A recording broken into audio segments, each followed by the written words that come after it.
Dragon গাছে ফুল ফোটার 3 থেকে 4 দিন পর ফুলের গোড়ার দিকে ফলটা কিন্তু সেট হয়ে যায়। ফল সেট হয়ে যাওয়ার পর এই আধ শুকনো ফুলটা কিন্তু আমরা ফুলের মুখ থেকে সবসময় ছিঁড়ে এভাবে ফেলে দিই। এখন বর্ষা হচ্ছে না, তাই জন্য ফুলগুলো রৌদ্রের তাপে শুকিয়ে গেছে। তবে যখন একটানা বর্ষা হবে তখন কিন্তু ফুলগুলো আর শুকাবে না, তখন পচে ঝুলতে থাকবে। আর ওই পচে যাওয়া ফুল থেকে ফলের মধ্যেও অনেক সময় পচন লাগতে পারে। সেই জন্য এই ধরনের কোনো রিস্ক না রেখে সবসময় কিন্তু আমরা ফুল ফোটার 4 দিনের মাথায় ফুলটাকে ফলের মুখ থেকে আলাদা করে দিই।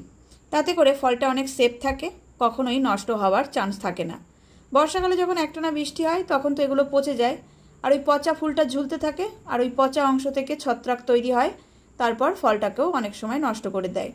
অনেকের দেখবে ফুল ফোটার পরও কিন্তু ফল নষ্ট হয়। এই শুকনো ফুলগুলো কিন্তু আমি ফলের মুখ থেকে আলাদা করি, তবে বাচ্চাদেরকেও একটু শিখিয়ে রাখছি। যদি কখনো আমি বাড়িতে না থাকি, কোনো কারণে বাইরে থাকি, বা কোনো কারণে আমাকে কোথাও যেতে হয়, তাহলে এই কাজটা কিন্তু বাচ্চারাও কমপ্লিট করে দিতে পারবে।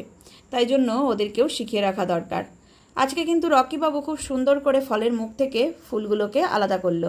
তোমরা কে কে এরকম ফলের মুখ থেকে ফুলগুলোকে আলাদা করো অবশ্যই কিন্তু কমেন্ট করে জানিও। আর যারা জানো না তারা কিন্তু এই ভিডিওটা থেকে দেখে শিখে নিলে তোমাদের কাছে ফল হলে ফুলগুলো অবশ্যই কিন্তু আলাদা করে দিও।